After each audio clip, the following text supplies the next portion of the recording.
அதே மாதிரி பக்கத்திலே நம்முடைய தெலுங்கானாவில் 25/2/2025 ஒரு அரசாணை வெளியிட்டிருக்கிறார்கள்.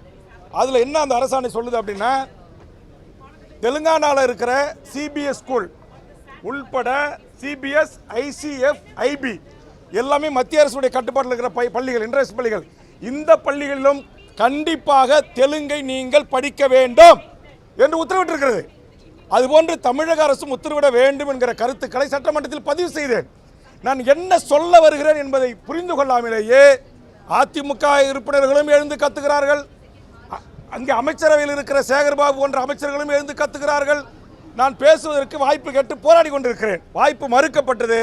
அந்த ஜனநாயக மாண்பை தெரிந்த காலத்தினால் நாடாளுமன்றத்திலே எப்படி பேரவைத் தலைவர் முன்பாக சென்று வாய்ப்பை கொடுங்கள் என்று கேட்கிறார்களோ, அதே போன்று நானும் எனது இருக்கையில் இருந்து சென்று பேரவைத் தலைவர் முன்பாக இருந்து எனக்கு முழுவதுமாக என் கருத்தை பதிவு செய்ய நேரம் கொடுங்கன்னு கேட்டேன்.